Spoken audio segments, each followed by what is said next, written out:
Welcome to Skin Sync, the official podcast of Elevate-Derm Alliance, your trusted source for the latest in dermatology. Join our hosts for real clinician perspectives and expert guest insights as they explore everyday dermatology topics with practical takeaways. Stay informed with up-to-date clinical information and discover strategies to improve practice flow and efficiency. Please note, this podcast is for informational purposes only and not a substitute for professional medical advice. Always consult a licensed healthcare provider before making medical decisions. Clinicians must rely on their own judgment and training in all patient care situations. Hello and welcome to another episode of the Skin Sync podcast. My name is Shanna Moranti.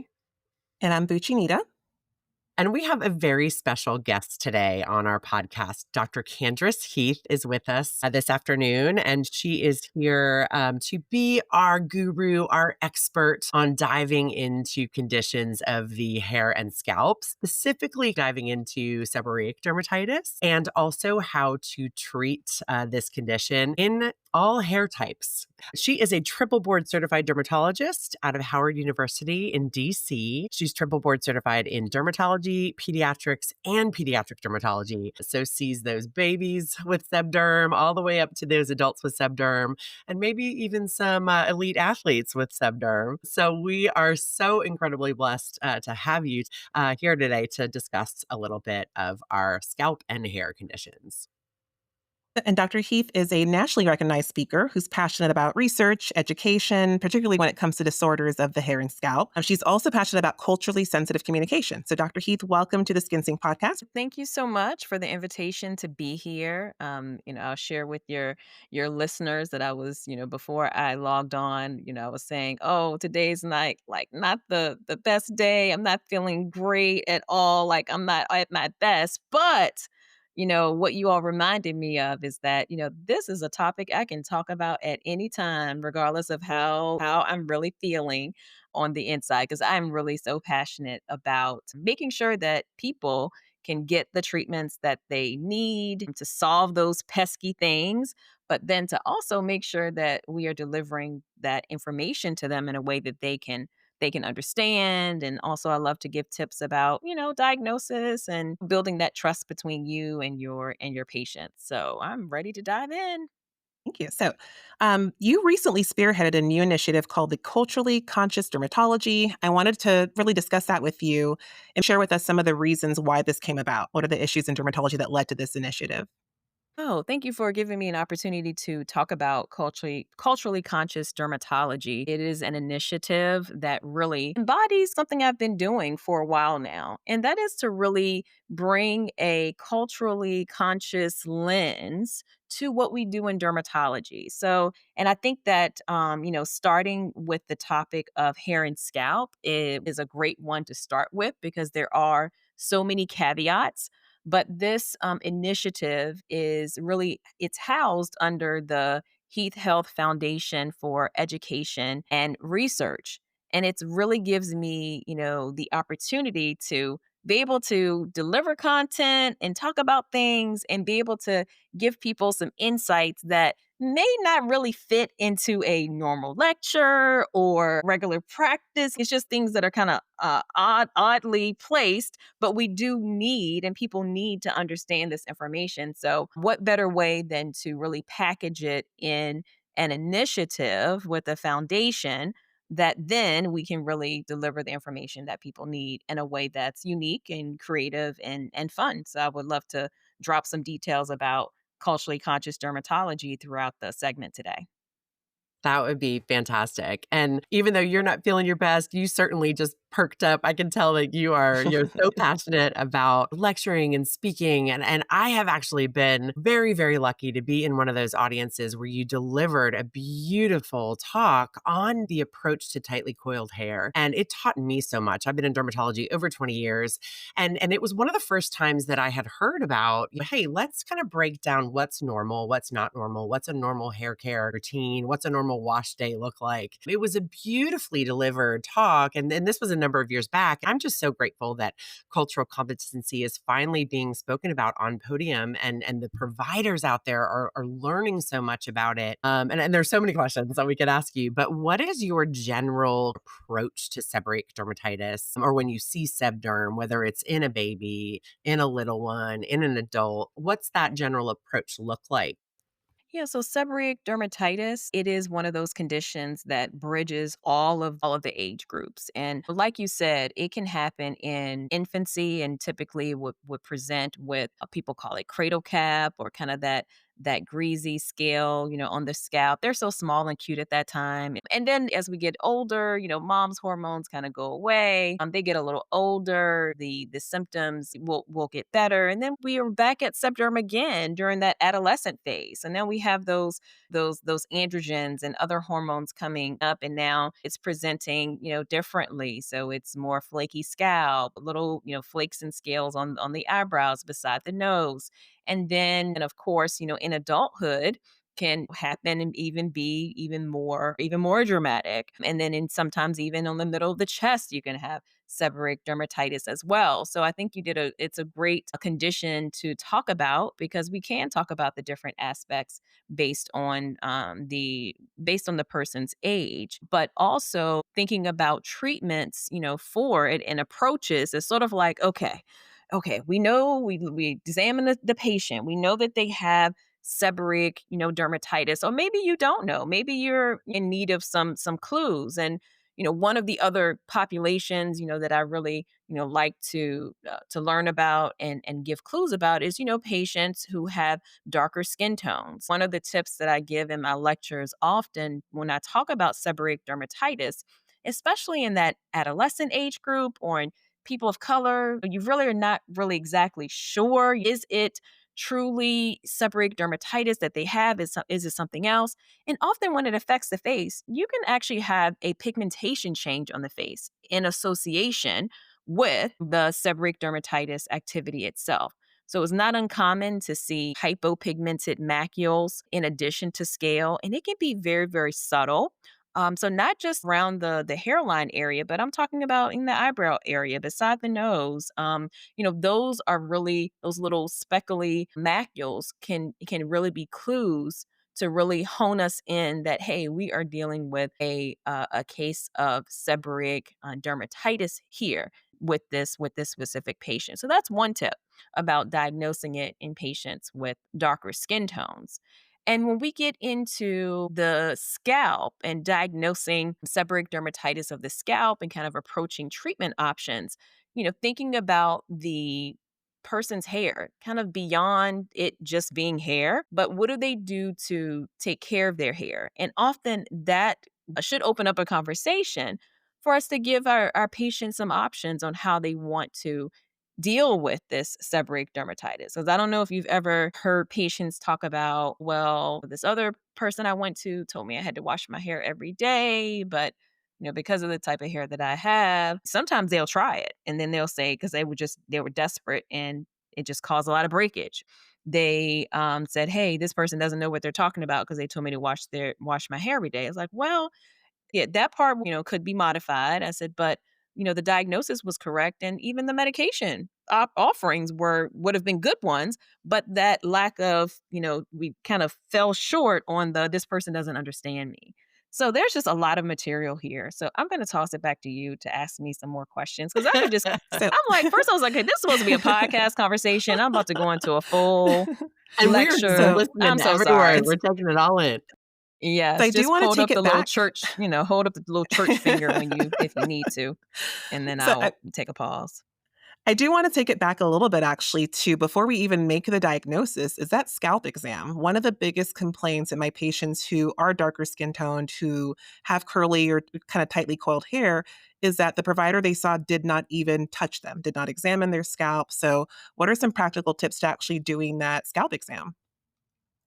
Yes, I think this is the kind of one of the biggest things, take home points that I think sometimes when I'm lecturing or, teaching, at the bedside that can really go a long way with people. And one of the big things is I'll kind of get to the punchline. The punchline is that, yes, our patients want us to actually touch their hair in the exam room.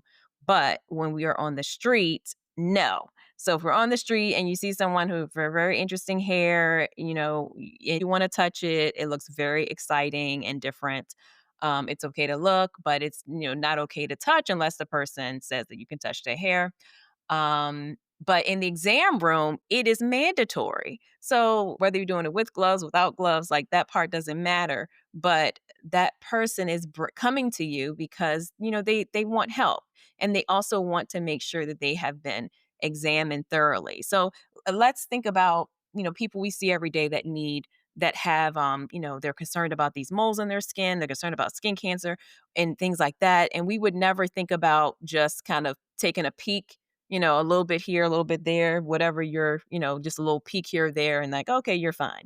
No, we would never do that, right? We want to give them a thorough exam. The same thing goes for scalp concerns, hair loss, scaling, whatever the concern is, it needs to be examined fully. And in order to be able to kind of break down those barriers, I'm excited that the culturally conscious, dermatology initiative is started off with a video-based instructional tool to actually show people how to do it. And it includes those nuances. So I cannot wait for you all that are listening to be able to take advantage of that learning tool. And some of the tips include touching the hair. That's a big one. Not doing a lean in exam. So I know you all know what the lean in is like. Oh, you're kind of looking around, right? We wouldn't do that on a skin check. No. So we want to get in there. It's important. And like Bucci said, like just touching it is like a huge factor that can really help to break down barriers so that you can connect with your patient. And you never know what you're going to find in there. Hey, maybe they have seborrheic dermatitis. Maybe they also have some hair loss associated with their seborrheic dermatitis because they've been scratching their scalp a lot, and they can have hair loss from that. Maybe they have some other things going, but they could have psoriasis.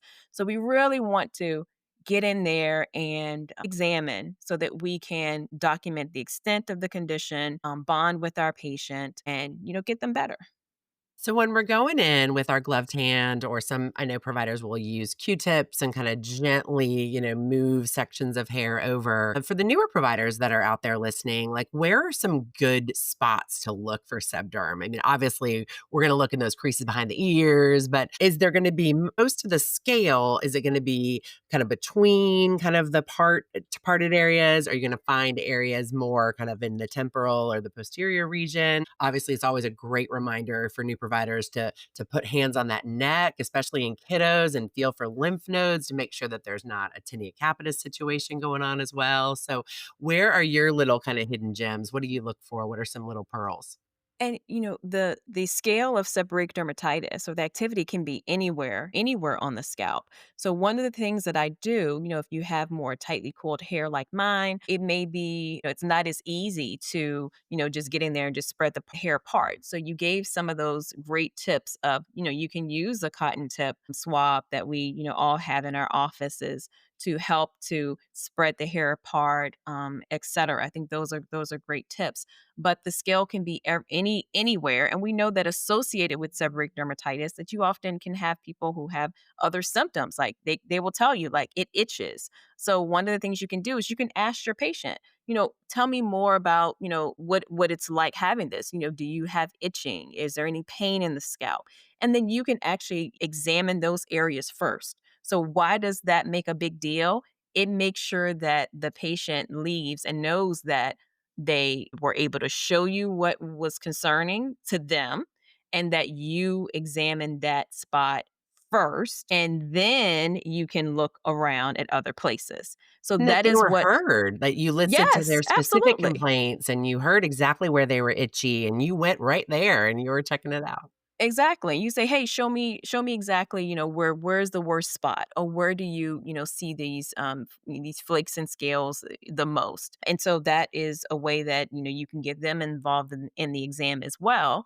And then you have definitely broken down a huge barrier between, you and the patient. So it's like, check, the patient felt heard and seen. I examine exact location, and then you can go move on with your exam and check other areas. Say, hey, I definitely want to make sure that I'm not missing anything else. I'm going to take a look around. And sometimes based on, what you see, that can trigger other, other thoughts. But I think, the patients do appreciate having that kind of area that they feel is worse being examined, tended to, and then we would look in all of, our other areas that we would look for clues, right? Though all those places that you brought up. Yeah. I love that. I think just the aspect of touch, just really not just for the examination part, but really just that contact, like getting the patient comfortable with you is really important. So I love that advice. So another major part of treating seborrheic dermatitis is regular shampooing, right? So this is something that we do recommend for our patients. So I wanted to ask a couple questions about that. One is, what frequency of shampooing are you recommending for your patients with seb derm? And the other part is, for those who do have tightly coiled hair, shampooing is not as easy as we'd like it to be, right? And specifically when it comes to wash day, I wanted you to kind of get into detail about what wash day means and why is that significant to those that do have tightly coiled hair. Sure. Yeah. So, just speaking of, suggested methods or suggested frequency of shampooing, I recommend that my patients shampoo once a week or once every other week. So it kind of gives, and I share that, publicly with people with tightly coiled hair. That is what, you can suggest to your patients. Sometimes it may change based on the person's style or other things that they may have in. But I say, because we are trying to really get this condition under control, if you can wash once a week, once every other week, that would be advised. So why is, washing someone with tightly coiled hair, why is it such a big deal? It's because it can be time consuming. It can be time consuming, but I like to, of course, tie everything back to the biology of the hair. So the follicles are more elliptical shaped or more oval. They're going to produce more of a, coily, curly hair. And inherently, people with more tightly coiled hair, the hair fractures more easily. It's just more prone to, more prone to damage. And so you do have to be has to be handled with care. And so that shampooing routine, could look like, the hair style being removed, and then the, hair and scalp being, shampooed, and then the shampoo is rinsed out, and then you shampoo again of the hair and scalp, and then you would apply conditioner, to the hair, and then you start a, detangling process from the ends of the hair to the root of the hair. And it sounds like, oh, well, that shouldn't take too long, but think about the biology of the hair, right? So that conditioner is so helpful because it is helping the comb to slip through the hair more easily. So we're letting science help us. We're letting science help us do two things: help people to detangle their hair who have more tightly coiled hair, but also to dispel the myth of, I don't have tightly coiled hair, so I don't understand anything about it. Well, that's a lie, because you are listening today, so you can no longer say that.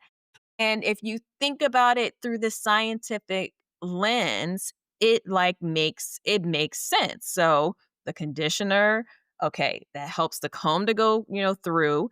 Then they have to wash out the conditioner. And then, yeah, what are you gonna do? You have to put something else on there, right? So you put a leave-in conditioner, that's okay to leave on. And then do, your detangling again, and then you are ready to get styled. And that's, so that whole process can take several hours. And then depending on the style that you've chosen, could even, that style could take a long time to put in, long time meaning several more hours. So the process can become very lengthy. So you can see if you are recommending that someone use let's say, one of the medicated shampoos for seborrheic dermatitis. Hey, wash your scalp and hair 3 times a week with this, and see me in 2 months, their hair can be really damaged by that. So we have to, think about the person's hair texture, think about the science behind it. And if you feel like you're in a deer in headlights moment, it's okay to pause and to say, I have some treatment options I'd like to share with you. Tell me what you think about them.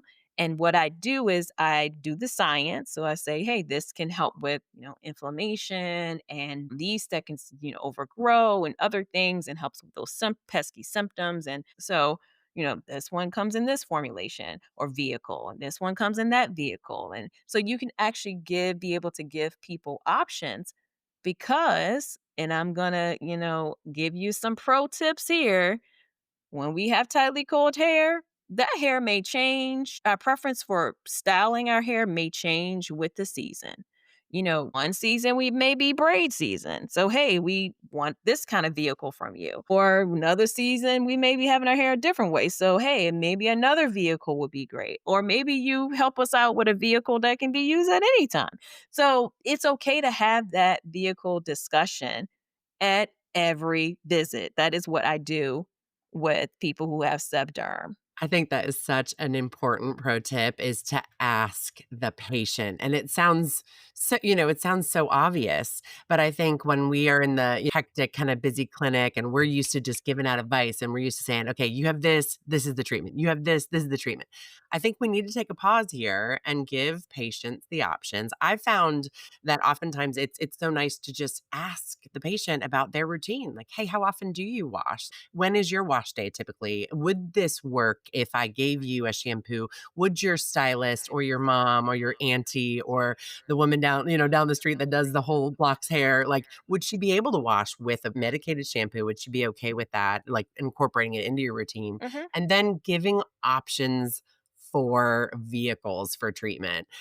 So this is where I wanted, it's a very long-winded question, but this is where I wanted to go with this. Are there any generalities, or is it really truly patient preference? Like if you are seeing very, very dry scalp, would you want to go with a greasier vehicle, with an oil-based vehicle? Would you still think the foam would work on a, dry scalp or a oily type scalp? So are there generalities or are you really truly going with the patient preference or the season, like you said, Mhm. seasonality of it? Yeah, that all of those are great. All of those are great questions, and we can think about it from the opposite end of the scientific spectrum. So, if a patient has naturally straight hair and oil is produced, and really one of the little known secrets is that all of our scalps, regardless of the type of hair we have, produces oil. But it's just that because of one of the theories is because of the shape of the hair shaft that oil doesn't really trickle down as well in people who have more tightly coiled. So it's more held at the scalp level. Whereas people who are just born with more naturally straight hair, that oil goes down the hair shaft.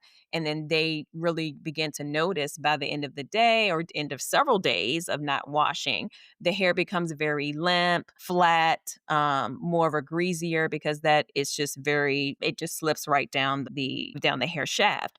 So for those patients, they may not want an ointment based anything for their scalp because that's going to make that process, it mimic something that they're trying to prevent anyway from happening.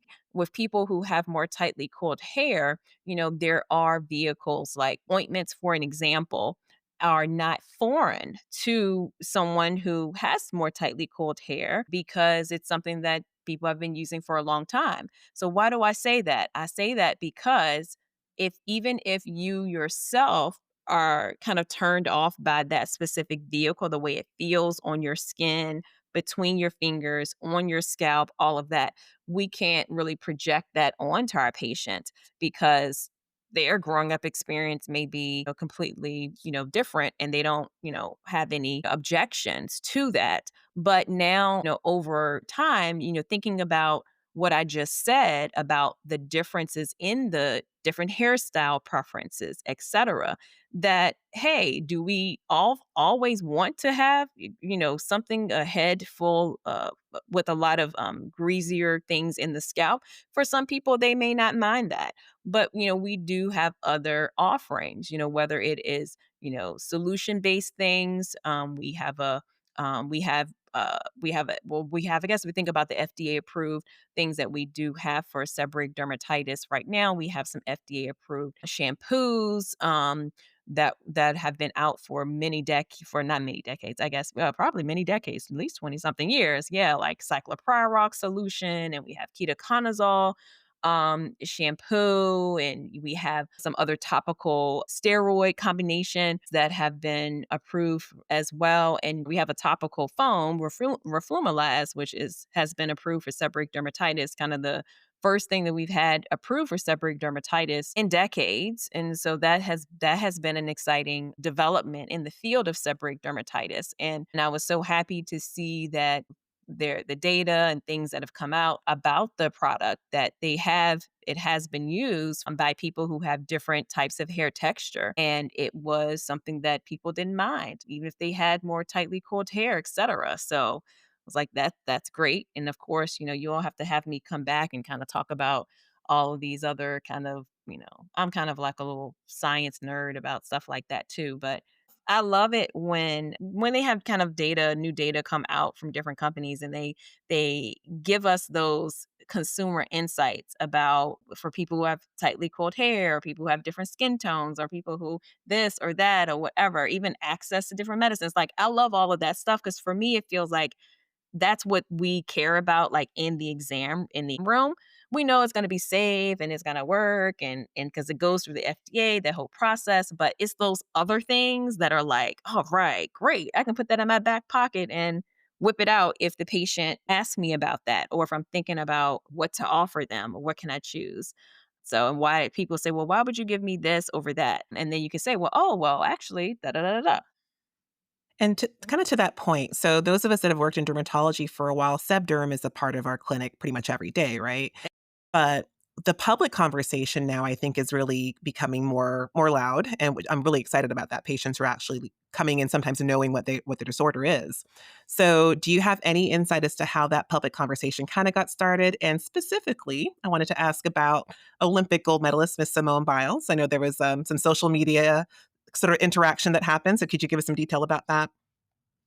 Oh, yes. So I will say, disclaimers, like, I am not her doctor, but Simone, if you need any kind of help, you just pick up the phone, you Google, you can find me. I will be there at the drop of a dime. But I think one of the conversation was kind of made public during that whole process, where she was doing a get ready with me video during the Olympics period of time, like when everybody was like all excited about the Olympics. And she was just talking about that she was having some issues with the scale, and itching in her on her scalp that kind of kept coming back, and things like that. And so I was like, oh my goodness, like, I have to, like, do something, and do something now, because she sounds like she has seborrheic dermatitis. Like, I'm not her doctor, like, but she could have psoriasis or whatever. We don't know. But it was really kind of sound like seb derm to me. So I said, let me hop on this tick to the talk and talk about what this could be, and why does she have to worry about this? I mean, she's doing all these things that I don't even know that the human body can do. But yet, here we are at the center of the conversation. I have to make sure that my hair looks a certain way. I have to make sure that, I you know, all this is on her mind. I'm like, you should not have to worry about that. So it prompted me to really think about two things. Hey, we can help you. Come to see a dermatology provider or dermatologist. We have things, right? I wanted to say that. And then also, as someone who has tightly coiled hair, just thinking about the heaviness of having to be an Olympic athlete, but then to also have to make sure your hair looks okay. And I already talked, I mean, we didn't talk about this on the podcast, but we kind of talked about how, depending what's going on with your hair, you may have it pressed out, or you may just have it just naturally, you may just have it like relaxed, like what chemical relaxes. So it doesn't matter whether it gets wet or not.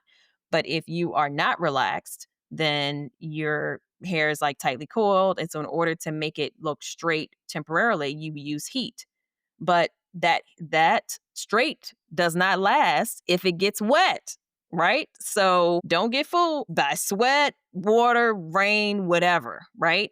So if you're an Olympic athlete, what do you think is happening? You're sweating. So that's why she was using a freaking hot comb, pressing the edges around the hair and all this stuff, and having subderm issues. And it's like this, I can't. I've got And to you brought just up a great point in talk your about video, this. just saying that like she's under a tremendous amount of stress. So we know stress is a huge trigger. Who Right. knew Olympic athletes, they're just like us. They get subderm also, but you do have solutions for that. So I Yes. hope all the athletes out there that have any of these conditions do reach out to their favorite dermatology provider because we can help them with this. And this is something that does happen to anyone. Absolutely. It really, really does. It's, it happens to any and everyone, different stages of life. And thinking about the science behind seborrheic dermatitis, thinking about why does it happen at all of these different age groups? Is it really the same condition? Should we be putting it under the umbrella of atopic dermatitis or an eczema? It really kind of falls into that category already, but not always. I think it plays a role, but when they do these studies and they swab the skin and they check samples and things, that's not the only thing that's there. There are all these other things there too, causing, inflammatory markers to go up, etc. Then we think about microbiome. Like, so this whole seborrheic dermatitis conversation, I think over the next several years, as the conversation has been raised to say, hey, what are we really dealing with here? It's going to evolve. And I think kind of that conversation, the microbiome conversation are going to kind of come together. And then we may be having a different conversation in a couple of years, just having more insights into this condition. Absolutely. I think this conversation's really just getting started. And maybe the next time we have you back, I want to know about sebderm and diet. That is a question I get asked, I would say at least once a week by my patients. So maybe we can touch on that another time. And we need so many suggestions for hair care products and what to avoid and what to use, what not to use. Are there certain ingredients we should avoid? So we have so many more questions. We kept you so long on this podcast. So we just appreciate your very valuable time and your passion for teaching and for teaching dermatology providers because we all need, as you say, kind of in your mission statement, that patient-centered, culturally sensitive communication lecture. We all need it. We all need to hear it. We all need to be able to kind of go out there into the world and help our patients in the most culturally sensitive way possible. Ask the questions, put the hands on, do all the things that you talked about. These were such fantastic tips. So we cannot thank you enough for all of these great insights. You're very welcome. And you know what I'm going to do after this podcast taping is over? I have to start my wash day. Oh, So I was not feeling up to it, and over the weekend, and I was still not feeling it. I said, well, it's that I'm out of It's time. time. It's goodness. time. Okay. I hope Yeah, you're not up all once a night. week. No, no. I have mine down to a science. An Nice. hour and a half. I am done. Excellent. Oh, and to Yes, that an point, hour guys, and a I half. want to actually, for all our listeners, the Culturally Conscious Dermatology website has a fantastic 10-step wash day routine for those of your patients that have tightly coiled hair. I have tightly coiled hair, and I learned a lot using this 10-step routine. I think your patients are going to learn a lot too. So I would love for you guys to go to that website and check it out. Sounds like there's a lot more information to come through that website. Mhm. And also, just one last question, Dr. Heath, are there any additional resources, websites, social media pages that you recommend for learning about seborrheic dermatitis, culturally conscious dermatology? Any tips or advice for that? The website is culturallyconsciousdermatology.org. So yeah, definitely check that out. So it is something that if you go to the website, one of the free things that you can do is to get that wash day routine, all those steps, And then also, if you scroll all the way down on the document that will be delivered to your email address, I even have an EMR friendly. So all you have to do is copy and paste, and then you can fill in the blanks, with your patient. So I think they would be very impressed if you are able to do that, and provide that for them. Because sometimes people are like, well, what do I do with my hair? I don't even know. So can really be used as a tool for many of those things. And then as far as for other tips about hair care and what to do and approaches to these things, and other tips about, culturally sensitive dermatology and culturally sensitive communication, et cetera, of course, I invite you to follow me on social media at Dr. Candrice Heath on all platforms. So dropping information there. But then also thinking about your trusted sources of information as well. So we have American Academy of Dermatology information, patient facing as well as provider facing. The Skin of Color Society has information that's available, things you can just print out for your patients that you're seeing. And hand it out to them in the exam rooms. So there are a plethora of resources, and this podcast is also a resource as well. People think about how do we learn these days. And I love that even though we are focused on dermatology, which is a very visual specialty, that, hey, we can learn on the go too through podcast. So even this medium, I would put on the list as something that you can follow, adhere to, make sure you stay aware of when they're dropping new episodes so that you can always stay in the know. And hopefully, I will see you soon at a conference, at a workshop, at a hands-on event, at a something. So you just let me know. And also, I cannot get off the podcast without thanking our inaugural sponsor for the Culturally Conscious Dermatology educational video tool, which is like the core component of these offerings that we'll be doing, is through educational grant through Arcutis. So I really appreciate their support of culturally conscious dermatology. Well, Dr. Candrice Heath, we just thank you so much for your valuable time. And I can tell y'all, if you ever see this brilliant woman on podium, like, run, do not walk to be in the front row of her lectures, because she's so passionate and she's so brilliant and just such a great educator. So we thank you for your passion. We thank you for taking the moment to come on the podcast and educate all of our listeners. We just want to, again, thank Arcutis for the sponsorship of this podcast episode as well. Go. Okay. Yeah, so they are also sponsoring this episode. So we are very grateful for that. And that, I believe, will be a wrap on this one. But we'd love to have you back in the future. We'd love to pick your brain some more. So thank you so much, Dr. Candrice Heath. I just wanted to say a wonderful thank you to you. This is Shannon Moranti logging off for now. Dr. Heath, this was fantastic. This is Bucci-Nita. I appreciate you being here, and we hope to have you back soon.